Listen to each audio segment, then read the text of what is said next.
Um português, um croata e um suíço entram à conversa num bistrô francês. Quem nos espera na mesa do meio? É o professor Eurico Correia. Olha, então e aqui? O que é que vai ser? Olha, pode ser um café com leite, por favor. Bem-vindos ao nosso podcast com os suspeitos do costume. João Relitz Macedo, pastor na Croácia, conhecido como o filho do Zé Mário. Olá, Joca. Olá a todos. Roberto Marques, pastor em Portugal, conhecido como o irmão da Betinha. Como estás, Roberto? Estou bem. Olá a todos. E eu próprio, Samuel Cunha, pastor na Suíça, conhecido como... Samuel Cunha, quem é esse? Hoje temos o Confé com Leite Duplo. E o que é que significa isso? Confé com Leite Duplo significa que será o segundo episódio do mês. Normalmente só temos um episódio por mês, este será o segundo. Mas muito mais importante que isso, que a frequência, é o significado de ser duplo, porque nestes programas especiais nós vamos ter um convidado especial. E o contemplado deste episódio é o professor Eurico Correia, também conhecido como aquele professor português que ensina em Colonge. Muito bem-vindo, amigo. Bem-vindo aqui ao Confé com Leite. Olá, Samuel. Muito obrigado. Olá, Roberto. Olá, João. É verdade o que se diz por aí, que já usas citações deste podcast nas tuas aulas, ou é mentira? Epá, vou passar a fazê-lo, hein? Se eu fiz foi sem me dar conta, mas... Estou a brincar. Mas vou fazer aqui uma pequena biografia de ti, Eurico, para as pessoas que estão a ouvir, que se calhar nem toda a gente te conhece. Então, o Eurico Correia é casado, é pai de 3 filhos, dos quais o último tem o mesmo nome que eu. Nasceu e cresceu em Cabo Verde, mas já viveu mais tempo na Europa do que em Cabo Verde. É um europeu, é um português. E fez teologia em Colonge, serviu como pastor em Portugal e agora dedica-se a tempo inteiro ao ensino da teologia em Colonge. E para nós é um grande privilégio de te ter aqui connosco. E vamos testar coisas novas contigo hoje, porque hoje temos uma nova rubrica que vai ser inaugurada contigo, chamada Confé Expresso. Vamos a isso.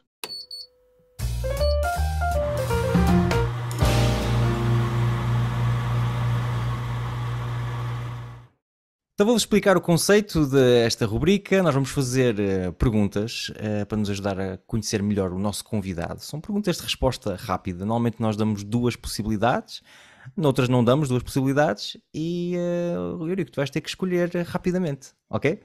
Ok. Então eu começo. Praia ou montanha? Praia. Uma música que gosto de cantar na igreja. Amazing Grace. Com ou sem picante? 100. Apóstolo João ou Apóstolo Paulo? Paulo. Cão ou gato? Complicado aqui, ó. Não pensei que ias bloquear nesta. Exatamente. Preferes oficiar um casamento ou um funeral? Casamento. Imagina que ficas retido numa ilha deserta e só podias levar um livro contigo. O que é que tu escolhias entre os primeiros princípios de Orígenes ou então uma compilação dos trabalhos que tu entregaste em Colões no primeiro ano e tinhas esse livro de cabeceira naquela ilha deserta? O que é que preferias? Orígenes.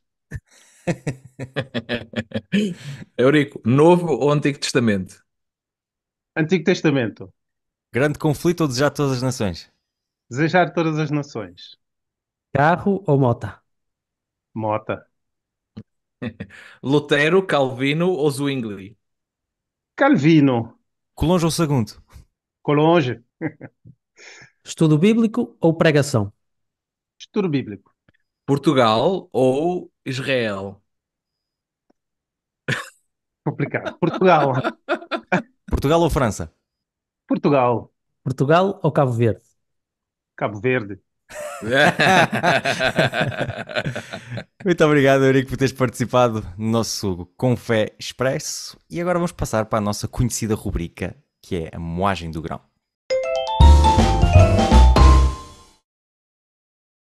Se temos hoje connosco um professor de teologia, é óbvio que vamos falar de teologia.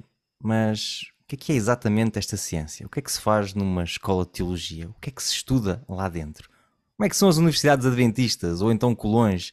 E quais são as questões práticas do ensino da teologia na vida de um cristão adventista de hoje? São estas e outras questões que vamos tentar responder nesta moagem do grão, que será um pouco diferente, será mais parecida com uma entrevista, em que nós vamos questionar o nosso querido convidado e vamos tentar compreender melhor todas estas questões.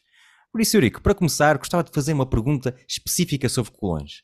Como é Colões? Como é que está Colões? Aqui há uns anos atrás existiam aí umas lendas de que em Colões não se acreditava em Ellen White, que existiam professores em Colões que não acreditavam em Deus. Eu não vivi isso, mas estou preocupado. Queres saber, Eurico, se tu acreditas em Deus?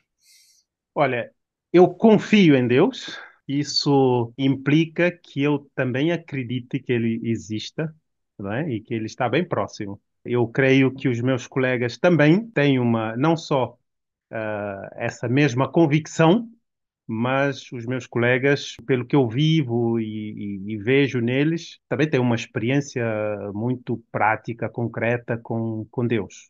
Isso está fora de questão. Ok. Agora, eu também, quando estudava aqui, também tive que ouvir que em Colônia não acreditam em Ellen White, não ensinam sobre o espírito de profecia. Eu mesmo tive várias disciplinas aqui durante o curso sobre Ellen White. Encontrei aqui um centro de pesquisa Ellen White. Os livros estão aqui em abundância. Não encontrei, foi muitos estudantes aqui a estudar os escritos de Ellen White. Embora os professores tentem sempre incentivar as pessoas a terem um conhecimento, eu creio que na minha altura, eu não posso falar pelas épocas onde eu não estive, não posso falar pelos outros, Claro. mas durante o período em que eu estive aqui a estudar, eu acho que eu vi mais os professores a tentarem dar uma visão equilibrada da posição da Igreja Adventista sobre o espírito de profecia em si, Uhum. do que propriamente a tentar vender a todo custo Ellen White. Ok. Talvez isto destabilize algumas pessoas que tenham uma expectativa muito elevada. Nós vamos chegar aqui, nós vamos começar a ler Ellen White, vai de uma ponta à outra, vou conhecer todos os livros dela e tudo. Não é isso, vocês sabem muito bem, por serem pastores, que o objetivo de uma faculdade, de uma universidade adventista, não é fazer o ano bíblico e a leitura do Espírito de Profecia, mas pelo contrário. A faculdade está aqui para dar todas as ferramentas para que os pastores sejam autónomos no estudo, tanto da Bíblia como do Espírito de Profecia. Eu creio que é uma mais-valia quando nós funcionamos dessa forma, porque há no bíblico o Espírito de Profecia, qualquer um pode fazer. Exatamente. Muito obrigado pela tua resposta, Eurico. E Eurico, em relação ao estado atual da educação adventista, tu estás claramente envolvido, és professor numa universidade adventista na Europa.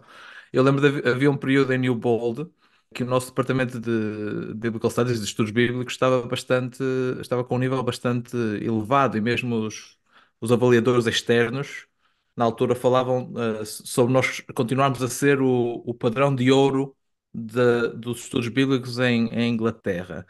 Como é que tu encontras o estado da educação adventista neste momento? Não sei se queres falar mais especificamente de Colões ou se tens conhecimento também de outras realidades por essa Europa fora, comparado com o nível a que se ensina fora do sistema educacional adventista. O que é que tu achas? Olha, eu fiquei bastante admirado, porque quando nós estamos aqui em Colonge, nós temos a sensação de que nós estamos numa pequena faculdade e que lá fora se faz sempre mais, melhor, que as outras escolas não adventistas têm uma qualidade muito superior. E eu falo isto e falo seriamente. O que é que eu vivi nestes últimos um ano e meio? Hã? Eu estive em contacto com todas as faculdades de teologia francófonas da Europa, com teólogos e estudantes e professores. Nós participamos em diálogos, debates sobre temas, e eu percebi que todas as faculdades de teologia francófonas têm uma admiração enorme por Colonge. O diploma de Colonge não é reconhecido pelo Estado francês, porque nenhum diploma de uma faculdade de teologia confessional é reconhecido pelo Estado francês. Isso tem a ver com a legislação, tem a ver com a própria França, mas Estrasburgo tem isso por causa do estatuto especial que aquela região tem ali, não propriamente pela universidade. Mas vocês podem entrar em qualquer faculdade de teologia para fazer qualquer nível de formação com o diploma de Colonge sem qualquer questionamento. As pessoas questionam, mas se eu tiver que continuar a estudar e tal, eu preciso de um diploma reconhecido. Não, vocês não precisam, porque Colonge é muito bem conhecido pela sua qualidade de ensino.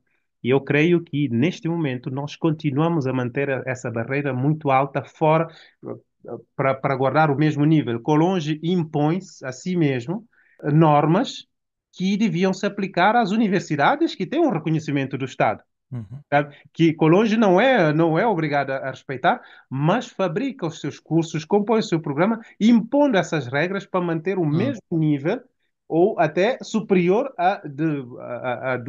das outras universidades. Isso para falar da relação entre Colonge e as outras faculdades. Uhum. Mas se vocês olharem para o mundo adventista, tá? Todas as pessoas sonham com Andrews University. Tá? É uma universidade enorme, tem a sua qualidade, toda a gente conhece bem a reputação que tem, mas eu estive lá este verão, e eu vi a admiração que eles têm por Colonge. Ou seja, hum, Colonge continua a ser uma referência para Andrews, da mesma forma que Andrews continua a ser uma referência para Colonge. Então, existe uma relação de igualdade, mesmo porque nós levamos aqui a sério a questão da teologia. Isso que eu disse sobre a Faculdade de Teologia aqui, porque a faculdade é avaliada também pelo organismo que vocês conhecem, que se chama uhum, AAA. Eu não sei se vocês sabem, mas a nota que Colonge tem recebido nos últimos anos é sempre muito elevada, né? E hum, foi o caso aqui o ano passado também, quando tiveram. Eu até fiquei com a impressão que a equipa tem muita dificuldade em fazer recomendações, sabe? Não é porque não há coisas a melhorar, mas é porque hum, grande parte do que existe para melhorar depende das finanças. Se tivéssemos mais dinheiro, nós faríamos muito mais, investiríamos muito mais, não é? Então, hum, Colonge também tem feito um grande esforço nesse sentido. Se vocês vierem para aqui neste momento, vocês vão ver obras por todo lado. Portanto, as coisas estão a mudar numa velocidade muito grande. O número de alunos aumentou enormemente. Este ano batemos o recorde dos últimos 40 ou 42 anos. Se vocês quiserem a resposta à pergunta que fizeram há bocadinho, o Centro White está a receber agora um novo investimento, portanto, tem um novo responsável, está em obras também, vai ter novos equipamentos, vai ser muito mais fácil de fazer pesquisas aqui. E o centro vai continuar, vai começar a publicar ainda mais coisas, responder mais questões. Não há problema em relação ao espírito de profecia de uma forma geral. As disciplinas continuam a ser estudadas, Colões continua a refletir. Nós temos reuniões mensais onde nós refletimos nos diversos aspectos para melhorar não só a relação com os alunos, mas a qualidade de ensino e o aspecto prático, não é? Como é que Colonge pode servir as igrejas de uma forma mais concreta e não ficar aqui só a fazer teologia vazia, não é? hum. Portanto, e vocês podem aplicar a mesma coisa à Maurice Thiesch, que é a escola aqui primária, secundária, que é muito concorrida, muito apreciada, tem filas de espera, pessoas vêm da Suíça para estudar aqui, com várias escolas da Suíça de qualidade. Uhum. Eu fui longo na minha resposta, mas eu queria dizer tudo. Mas foi excelente, nós estamos aqui para te ouvir, hein? É, Exatamente, exatamente. tu é que és o Deixa-me só fazer. convidado de honra, Deixa-me por isso. deixa-me só, antes de dar a palavra ao Roberto, deixa-me fazer-te uma pergunta de follow-up, se for possível. Como é que está em termos de currículo, em termos de diversidade e de tentar eventualmente currículos escolares mais pós-colonialistas? Como é que está essa situação neste momento em Colônia? Estás a falar de teologia especificamente. Sim. Quem estudou aqui, eu creio que é o caso do Samuel e do Roberto, que eu encontrei aqui, viu um programa que era composto por 3 anos de licenciatura, 2 anos de mestrado, e durante a licenciatura como durante o mestrado, vocês tinham aulas constantemente durante todo o ano, tirando a parte das férias, que é normal. E os professores eram os mesmos. Eu lembro-me que vocês tinham 5 professores, de uma forma geral, para dar toda a licenciatura, e depois o mestrado também tinham a maior parte das disciplinas com esses mesmos professores. Colonge mudou isso de há uns anos para cá. Hoje, como é que funciona o programa? Tem as disciplinas-chave que preparam as pessoas para o ministério pastoral, são dadas integralmente na licenciatura. E os 2 anos de mestrado estão organizados em semanas intensivas. Quer dizer que vocês vão ter cerca de 28 semanas intensivas E essas 28 semanas são dadas por especialistas nas diversas áreas. Isso o que é que faz? Isso cria um leque muito mais diversificado de disciplinas, de matérias, e aumenta a qualidade dessas mesmas disciplinas, porque são especialistas nessas áreas que vêm ensiná-las. É porque nós não podemos saber tudo, não podemos ter especialização em tudo. Então, quando é um especialista que vem e que aborda um assunto, ele aborda de uma forma mais aprofundada.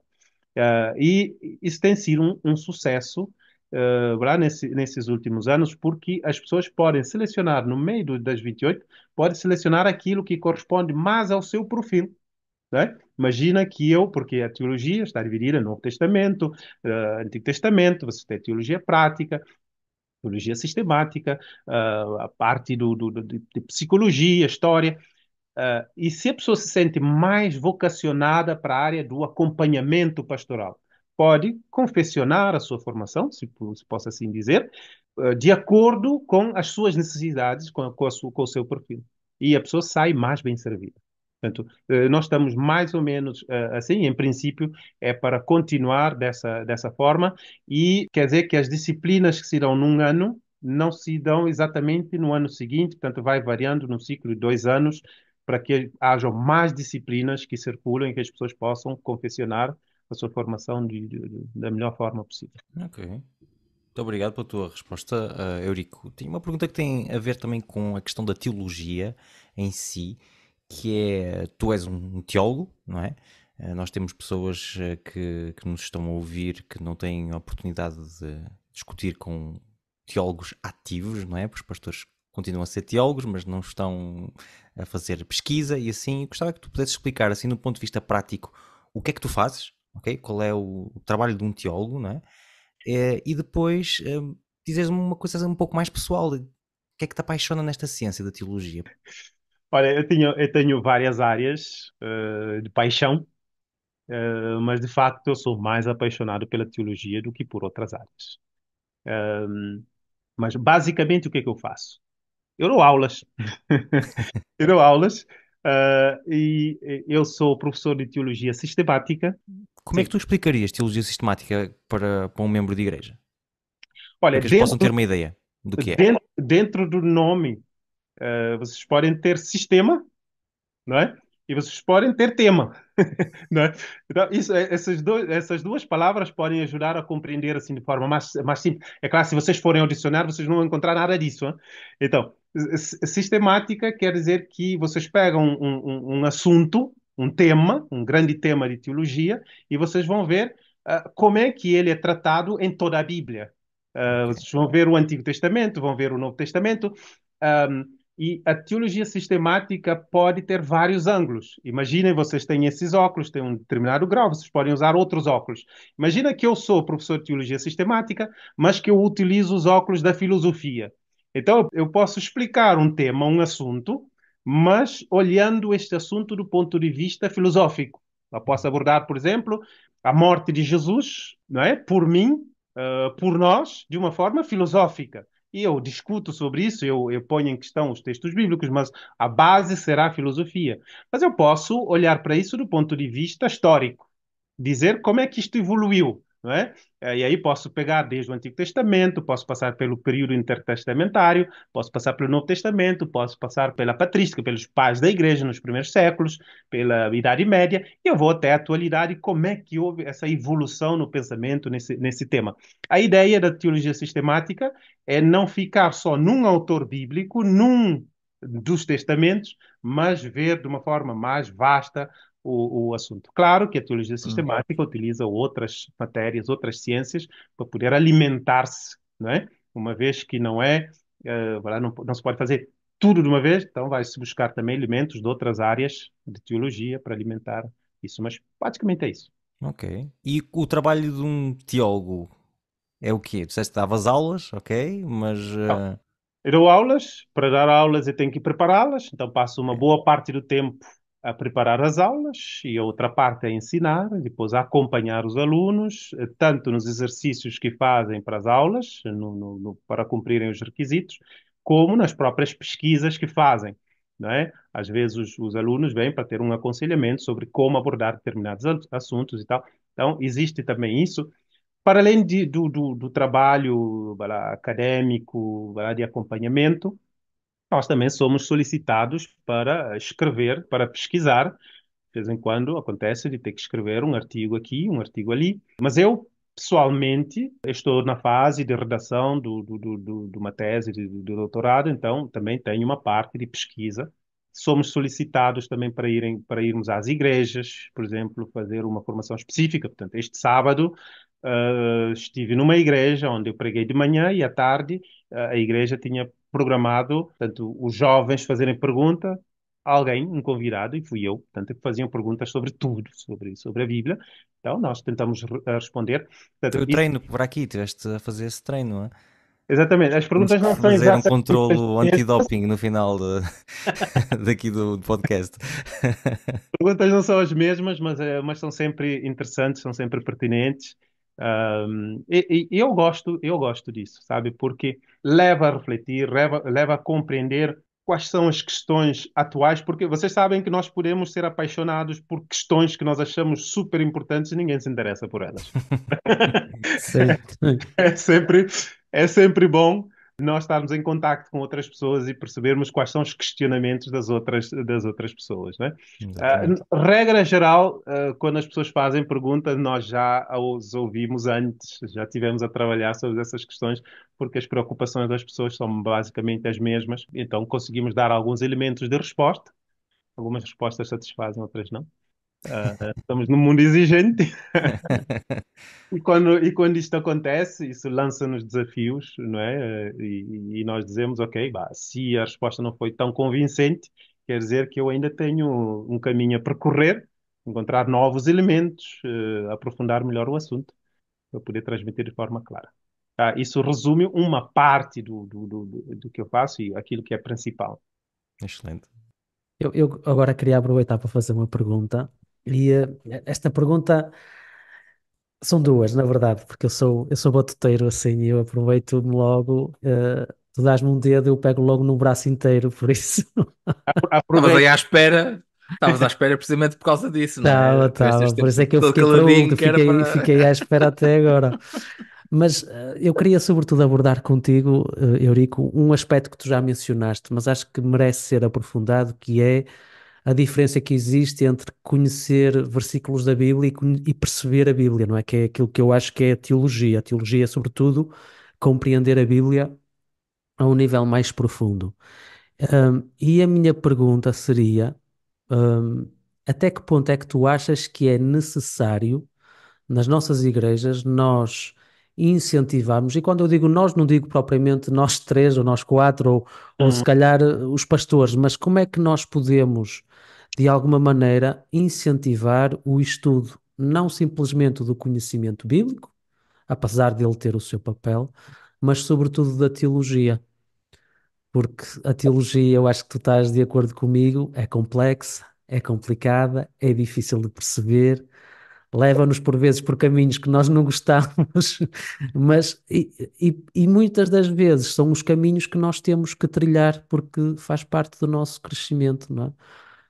Tu sendo um professor que está a trabalhar agora nessa área, como é que tu achas que nós, para já, se tu achas realmente pertinente, eu posso estar aqui a falar e tu a dizer, olha, o Roberto está aqui a falar, mas não estou nada de acordo com ele e estás livre também para discordar. Mas se realmente tu achas que era bom nós termos mais conhecimento teológico nas nossas igrejas, como é que nós o poderíamos fazer, não é? É verdade que nós somos muito bons nas 28 doutrinas fundamentais, não é? Muitas das vezes resume-se a isso, mas a teologia vai muito mais além dessas doutrinas, não é? Como é que tu vês que nós poderíamos, se calhar, incentivar isso nas nossas igrejas? Olha, essa questão leva-me a falar de uma parte da igreja, de uma área da igreja, que deveria ser dedicada, consagrada a isso e que tem perdido um pouco, portanto, essa vocação. A escola sabatina. Vocês têm dois momentos-chave numa liturgia, num programa de sábado. Vocês têm uma parte que é a escola sabatina e tem a outra parte, normalmente nós chamamos de culto divino. Eu creio que o outro também é um culto, não é? Do humano dirigido ao divino. devia ser tudo um culto, mas isso é outra questão.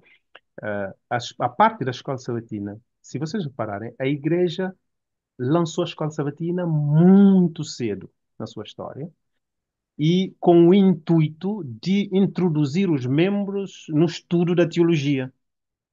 Cada lição da escola sabatina é preparada cuidadosamente por um especialista naquela área. Ora, neste momento nós estamos a estudar o livro dos Salmos e tem ali umas riquezas, não é, em termos de conteúdo teológico que vai além do limite. Então, nós queremos inventar novos programas, novas atividades, quando nós temos um espaço dedicado a isso. Talvez o que deveríamos fazer era explorar melhor esse espaço, não é? Porque eu, quando entro numa igreja e assisto a uma classe de escola sabatina dirigida por um membro ou muitas vezes por um pastor, eu não tenho vontade de vir. Só que eu sou muito religioso, então eu venho sempre pontualmente. Eu sou muito religioso. Mas uma pessoa que passou uma semana muito cansativa e que vai lá, precisa dormir e tal, ela precisa fazer esforço para chegar cedo, para ouvir alguma coisa que vai preencher e tudo que seja sólido. Então, o que acontece? 2022, só 33% das pessoas, dos membros da igreja, frequentaram a escola sabatina, não é? Ah, em 2021, eram 37%, eram 27%, não é? 2020 eram só 26%. A igreja está um pouco preocupada com isto e vocês estão a ver que eu dei os números sim, na ordem decrescente, não é?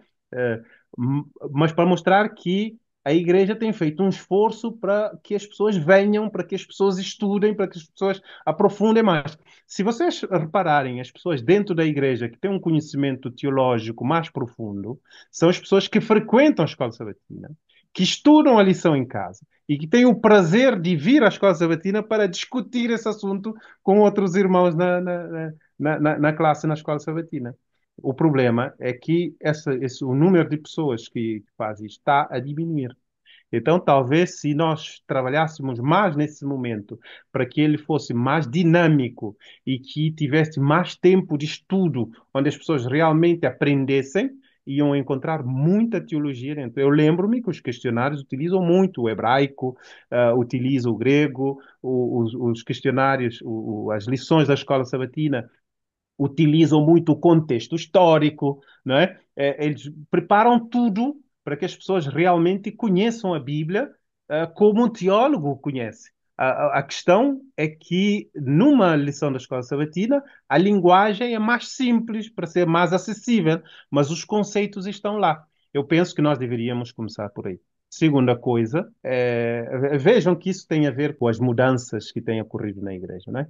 A igreja tinha Uhum. 3 momentos de culto: quarta-feira à noite, sábado de manhã e domingo à noite.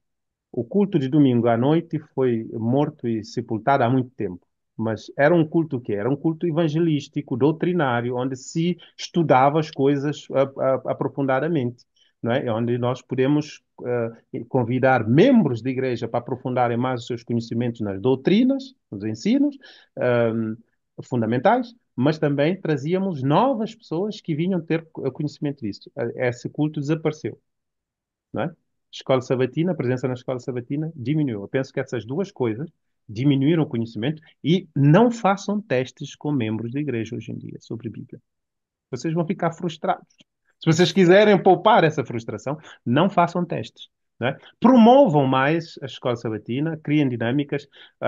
Os programas estão cheios de muito preenchimento que não é útil. Há dias estava a falar com alguém sobre o programa da sua igreja. Portanto, na escola sabatina, tinha 3 momentos de mini meditações, cada meditação com um tema diferente do tema da lição, e quando chega na hora da lição, tinham duas opções: ou estendiam o tempo da lição e atrasavam a escola sabatina, ou então não tinham tempo para estudar a lição da escola sabatina, para discutirem em grupo. Isso, eliminem aquilo que é supérfluo. Né? Por que que vocês fazem isso? Cortam isso, já tem um assunto para ser tratado. Então, conservem. E se vocês repararem, mesmo no culto, Eu, por exemplo, quando convidam-me para fazer uma pregação, eu preparo uma pregação inteira. Quando eu chego na igreja, eu pergunto quanto tempo, na realidade, eu tenho para pregar aquele sermão.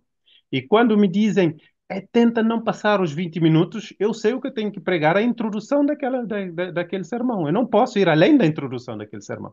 Então, mesmo quando eu confessiono um sermão, eu já sei que eu não vou ter tempo de partilhar coisas. Então, eu tenho que ser simples, eu tenho que ser superficial. Eu não posso ir a fundo explicar teologicamente o texto bíblico porque é irrealista.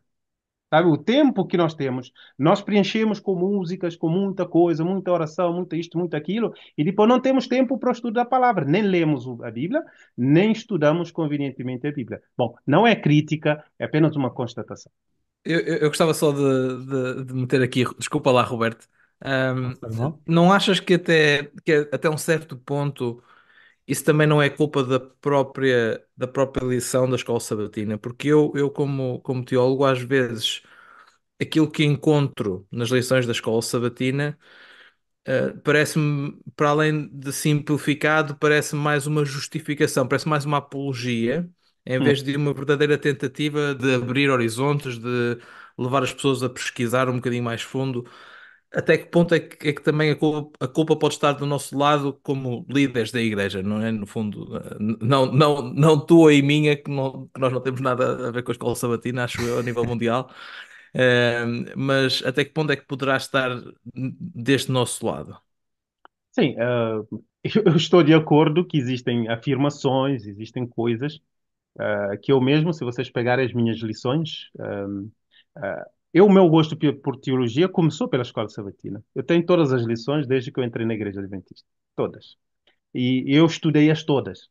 Ah, e se vocês olharem para a minha lição, existem frases que estão riscadas. Eu ponho uma cruz em várias lições. Quer dizer que eu li aquilo, e eu não fiquei tão convencido com aquilo que eu li. Entende? E que eu preciso aprofundar mais. É o meu código pessoal quando eu estudo alguma coisa. Então eu vou buscar outras coisas. Às vezes eu não tenho espaço para fazer comentários, eu colo com fita cola assim, um pedacinho de mais folhas para poder escrever as notas, para ver as coisas. E eu tento transmitir isso para os membros da igreja. Pelo menos durante o Hum, ministério, eu tentei transmitir isso. Eu tive uma hum. vez o membro da igreja que me fazia muitas perguntas, mas qual é a palavra que está no original? Eu disse, mas espera aí, mas por que é que eu tenho que estar sempre a controlar no original o que é que está escrito aqui, o que é que está escrito ali? Graças a Deus, ela perguntava-me textos que eu já conhecia, que eu sabia as palavras no original. Eu não passei vergonha nenhuma vez que eu saiba. Não é? Olha lá, por natureza, eu gosto das línguas bíblicas e então facilmente antes de teologia, já tinha estudado as línguas bíblicas, durante e após teologia, eu continuei com contacto. Isso permite-me, pelo menos, as palavras mais importantes de reter. Mas a dado momento, eu disse: não, não, espera aí, eu vou te ensinar as línguas bíblicas. Né? Em vez de Hum. estar ali a responder palavra a palavra, eu organizei um grupo de estudo onde eu comecei a ensinar o hebraico e depois acabou o hebraico, eu comecei a ensinar gregos e comecei a fazer. Eu penso que é uma pista. Não é? Nem Uhum. todos os membros vão se interessar por isso, mas vocês podem ter membros dentro da igreja que se interessem por estes assuntos. Então, criem grupos com as pessoas que gostem de teologia e que vão aprofundar mais. E é engraçado, porque nesse grupo, eu hoje assisto pregações de pessoas que assistiram até o fim a essas A aulas minha informação? e pregam como se fossem pastores, porque vão procurar o significado das palavras. Eu dou acesso aos comentários bíblicos, aos recursos que existem, que não precisam investir tanto dinheiro, mas existem muitos recursos online e as pessoas começam a saber utilizar porque sabem ler as línguas originais, conseguem aceder, conseguem aprofundar melhor os assuntos. Eu creio que é o nosso papel enquanto pastores de formar a igreja para isso, para a teologia. Porque Hum. não tem a maneira, as pessoas não podem saber as coisas se não forem iniciadas, não é? E nós temos um pouco de conhecimento, podemos partilhar aquilo que temos. Se vocês têm sensibilidade mais para uma área, ensinem aquela área. Não precisam Hum. saber tudo, mas outra coisa também, que não se pratica tanto, eu penso que é pena, vocês não digam muito a ninguém, mas penso que é pena. Só estamos nós. Estamos aqui à mesa só os quatro, ninguém nos ouve. Os pastores trabalham sozinhos, sabe? Os pastores trabalham muito sozinhos no seu cantinho. Então é assim, vocês tiveram colegas da escola. Provavelmente eles estão no terreno convosco. Então, um era melhor numa disciplina do que noutra. Então, por que que não chamam o outro para vir ensinar aquilo que vocês não chamam? Não tem problema nenhum. Não é? E faz. Epá, para mim é uma questão de dinheiro. Para mim é uma questão de dinheiro. O Não dá, cachê, a o minha cachê vai igreja ser não muito tem, alto. não tem fundo para viagens. Pá, Olha, qual é que era tens o a tua cachê? esposa, tens a tua esposa que estudou, tu podes chamar a tua esposa nas disciplinas que ela não, que era melhor que tu. Eu, eu, por Epá, acaso mas o quero. problema aqui é que somos os dois no Novo Testamento, ainda que fosse tipo um Novo Testamento e outro de Antigo Testamento, ainda dava Ainda para. vai dar tempo de mudar também. Ainda vais a tempo. Eu queria agradecer ao Eurico, eu gostei da resposta. Eu pessoalmente até acho que se calhar ou o ponto fraco, ou se calhar é quase inevitável da escola sabatina, é que nós temos uma lição para o mundo inteiro e claro que nós não podemos muitas das vezes aprofundar mesmo o autor, não é? Quando ele prepara tem que ter isso em atenção porque está a falar para contextos completamente diferentes e acho que isso naturalmente leva a que ele tente, se calhar, simplificar e para que seja acessível a realmente a grande maioria. Não, não vale a pena estar a fazer uma escola sabatina que só depois 5 ou 10% é capaz de compreender aquilo que está a ser explicado, não é? Porque por vezes também exige um bocadinho dessa área. Mas eu queria aproveitar ainda nesta questão do conhecimento bíblico e teologia. Eu acho que nós vivemos realmente um período único porque desde o início da nossa igreja até agora, os pastores eram os teólogos das igrejas, Hum, eram eles que de alguma maneira transmitiam e tornavam acessível o conhecimento da teologia e aquilo que era estudado nas faculdades, e não só, não é? Mesmo através da sua leitura. Mas nós hoje estamos num ponto no mundo em que isso já se calhar não é tão pertinente, porque nós temos canais de difusão de teologia, bons ou maus, nós podemos sempre dar a nossa opinião, mas cada vez mais nós temos seminários que de antes eram reservados a alunos de teologia que agora estão disponíveis a qualquer pessoa. Temos faculdades que têm teologia, que têm como missão, ok, vamos tornar este conteúdo o mais difundido possível, através de canais de YouTube, podcasts também e tudo mais. E temos agora também uma nova vertente que está a aparecer, que é a inteligência artificial, em que nós podemos simplesmente fazer uma versão do pastor adventista perfeito, em que nós damos uma base de dados dos livros de Ellen White, mais os comentários adventistas, mais uma série de bases de dados que nós escolhemos, em que qualquer pessoa pode chegar e fazer uma pergunta e recebe simplesmente uma resposta baseada naquilo que está na base de dados, claramente. Mas a pergunta que eu me coloco é: será que esta vertente do pastor teólogo é realmente necessária hoje em dia? Será que nós não estamos a caminhar para uma época em que se calhar vamos ter o pastor adventista num site da nossa conferência geral em que ele dá todas as respostas? E a pergunta que eu me coloco é: será que isto não apresenta desafios únicos ao pastor? Será que é pertinente falarmos ainda do pastor como teólogo? Não é? Visto que agora, se calhar, há pessoas que estão muito mais acessíveis a essa natureza e será que a inteligência artificial? O que é que tu pensas? Tu, como professor de pastores, de futuros pastores, o que é que tu pensas acerca destas questões? Achas que faz sentido falar do pastor teólogo? Achas que ainda é necessário nós termos pastores teólogos? Olha, eu creio que nós não podemos falar de inteligência sem falar de ser humano. A inteligência artificial é um artifício em si, é uma coisa que não existe, não é? Se vocês forem ver a definição de inteligência, vocês vão ver que implica o ser humano. Não podemos falar muito em inteligência artificial. Basicamente, não existe inteligência artificial. Por que que eu digo isso? Porque nenhuma inteligência artificial substitui o ser humano, a sua criatividade, a sua capacidade de inventar coisas, de sistematizar pensamentos e tal. Por mais que seja que seja bem construído um texto, que as respostas sejam precisas e tudo. Não se compara o que as máquinas fazem através das bases de dados com aquilo que um ser humano pode fazer. Eu creio que ainda não chegamos lá. Se vamos chegar, isso é uma questão ainda para ver. O que a inteligência artificial faz através dos vários meios, né? Não só o ChatGPT, mas de outras ferramentas, porque hoje em dia são muitas ferramentas que utilizam essa inteligência artificial. O que nós temos presenciado nas faculdades de teologia é exatamente a ineficácia das pesquisas feitas usando a inteligência artificial. Pode funcionar muito bem para muitas áreas, mas em teologia, ainda hoje, hoje, amanhã pode não ser, mas hoje a inteligência artificial não tem a capacidade de dar o mesmo rendimento que um ser humano dá quando lê e trata as informações. Sabe?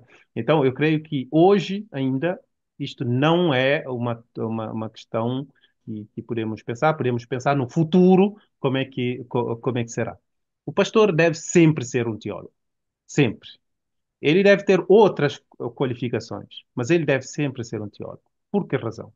Porque uma boa teologia leva a uma boa teopraxia. Uma má teologia leva a uma má teopraxia. Se Então, calhar é melhor explicares o que é que quer dizer teopraxia.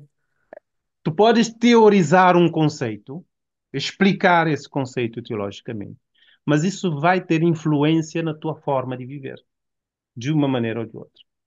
Não é? Se essa imagem, essa teoria for bem concebida, é muito provável que na tua vivência tu tenhas uma relação muito mais equilibrada e melhor com Deus, não é? Com os outros, não é? Do que se tu tiveres ali uma distorção na tua concepção de Deus, na tua concepção da relação de Deus com os homens, dos homens com Deus. Isso pode mudar a tua forma de funcionar. Isso tem consequência. E eu tenho visto igrejas inteiras que receberam uma má teologia e que as pessoas, vocês sabem que as pessoas têm uma certa confiança nos seus líderes, ou pelo menos tinham, hoje em dia está-se a diluir, não é? O pastor já não é aquela figura admirada por todos, não é? Vocês, pelo menos 50% da igreja que não aprecia, mas Nunca ouvi muitas, falar disso, Eurico, nunca ouvi não, falar. não, mas muitas pessoas foram formatadas por uma visão distorcida de um pastor. E depois, quando vem um novo que tenta corrigir alguma coisa, não passa, fica muito complicado, né? E vocês sabem que depois, em termos relacionais, né, começa a causar muitos problemas. Eu creio que a igreja precisa de pastores. Um membro leigo, por mais que estude, não substitui o pastor. Agora, é verdade que existem formações que são dadas para membros leigos, mesmo nas escolas de teologia. Portanto, aqui, por exemplo, nós temos o curso de iniciação bíblica, não é? Sobre um ano, os membros leigos fazem exatamente o mesmo percurso que os pastores, que os candidatos ao ministério pastoral. Mas nós percebemos que não é exatamente a mesma coisa. Já nas pessoas que vêm fazer só esse curso de iniciação bíblica, não é? Não é a mesma coisa. Nós temos que adaptar as coisas, porque quem faz o programa completo vai com outra bagagem, não é? Então, o pastor não é substituído por um membro da igreja que é curioso, que vai pesquisar aqui, que vai pesquisar ali. É como se eu tivesse interesse pela medicina e fosse pesquisar ali os tratamentos. Eu posso falar muito bem, eu posso dar a impressão de ter muito conhecimento, mas eu não vou substituir um médico que fez a sua formação completa e que está ali equipado para. A não ser que tenhas visto um vídeo no YouTube, não é? Porque se viste um vídeo no YouTube já estás mais que qualificado para isso. Existe uma lógica, uma inteligência no programa que é fabricado para os pastores. Tu Claro. começas no ponto A e vais até o ponto Z. Então, esta inteligência não se consegue obter quando a pessoa faz uma formação à la carte, não é? onde vai buscar apenas aquilo que lhe agrada, que lhe interessa, e que a pessoa vai utilizar. Eu continuo a achar que a formação teológica é extremamente importante. Eu lamento muito que uma terceira categoria de pessoas que se interessem por teologia esteja a diminuir. Vocês sabem, tem aquelas pessoas que vêm buscar o básico para apoiar melhor a sua igreja. É legítimo, é muito bom. Vocês têm aquelas pessoas que fazem uma formação pastoral para ir acompanhar as suas igrejas. Isso também é muito bom. Mas vocês precisam de ter aquelas pessoas que não se contentem só com aquilo que fizeram para ir ajudar a igreja e que queiram continuar a estudar, porque o mundo evolui a uma velocidade incrível. As pessoas fazem questões cada vez mais pertinentes. As pessoas estão informadas. Eu ontem dizia que eu tenho ouvido podcasts de pessoas que não acreditam em Deus e essas pessoas têm revelado um conhecimento da Bíblia além do limite. Não é um conhecimento dos relatos bíblicos apenas, mas um conhecimento do processo de canonização, não é? As diferentes camadas de redação de textos, as diversas traduções, as variantes aqui, as variantes ali, sabem? O contexto histórico. Vocês veem pessoas que não acreditam em Deus, com conhecimento desse tipo de assuntos.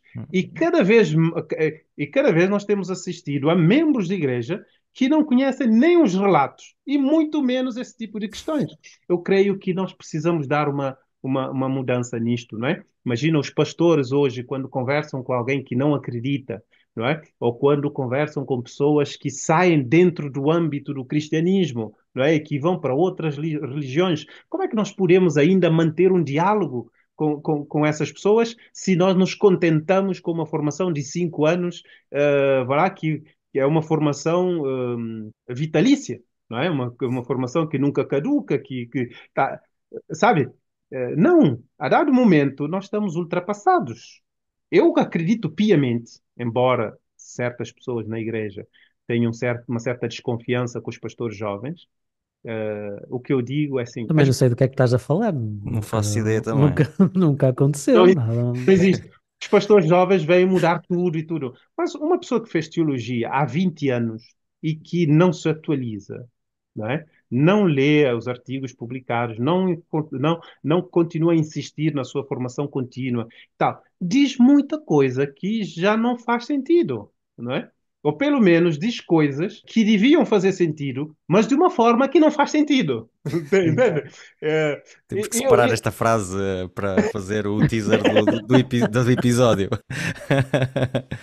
Então, é preciso ter um certo cuidado, não é? Se eu voltei para a academia, é porque eu sentia uma grande necessidade de continuar a estudar, sabe? Porque, sabe, eu tive um encontro com alguém que dominava bem a física quântica e que desafiou tudo o que eu sabia, sabe? Eh, e eu percebi, mas eu preciso de ser mais informado, não é? Eu preciso de... não que isso vá revolucionar o mundo todo, não é? Mas a dado momento nós temos algumas pessoas que nós não atingimos porque o nosso discurso é bastante dogmático, é bastante apologético e partimos do princípio que a pessoa pelo menos deveria aceitar a Bíblia, não é? E a partir daí deveria aceitar que as minhas convicções baseadas na Bíblia são válidas, não é? Nós temos que pensar que nós vamos ter amanhã cada vez mais pessoas que não acreditam na Bíblia, não a têm como a palavra de Deus revelada tudo, e precisamos construir um diálogo com essas pessoas que têm em conta isso e que leve as pessoas a compreenderem a inteligência daquilo que nós estamos a dizer. Eurico, há uma questão que se calhar de alguma forma está ligada com tudo isto que temos estado aqui a falar. Para a Igreja Adventista durante muitos anos e ainda hoje continuamos a apregoar, não é? A verdade presente, a ideia da verdade presente. E nós muitas vezes já falamos aqui no nosso podcast que se calhar precisamos de tornar esta verdade presente um Revitalizar. bocadinho mais presente, não é? Hum. O que é que tu, qual é a tua perspectiva em relação a isto? Será que nós, como igreja, já não estamos a pregar a verdade presente no sentido de as coisas mais atualizadas do ponto de vista teológico, que poderíamos estar a passar às pessoas à nossa volta? Continuamos a ter essa verdade presente? Precisamos fazer alguma coisa? Não precisamos? O que é que tu achas? Essa é uma pergunta complexa. Eu acho que talvez devêssemos ter começado por esta questão, não é? Que levaria, agora daria, Isto é tico de professor, não é? Uma pessoa está a Exato, tentar dar o exato. melhor e não, tens má nota. daria um programa inteiro. Olha, imagina, nós estamos a falar de um conceito que existe, se vocês me permitem, a expressão verdade presente na Bíblia só existe uma vez. Vocês não encontram essa expressão em mais lugar nenhum, a não ser no livro de 2 de Pedro, capítulo 1, versículo 2. Hum. A verdade vocês conhecem, aletheia, mas e presente, não é? Presente é o quê? A palavra parusé é muito próxima da palavra parousia, que vocês conhecem, que quer dizer a manifestação, não é? Uma verdade presente é uma verdade que se manifesta no tempo presente e que não é uma verdade que tem a ver nem com o passado nem com o futuro, não é?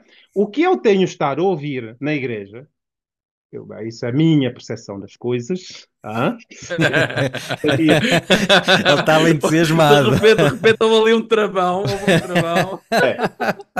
precisa aqui de clarificar com dados mais concretos.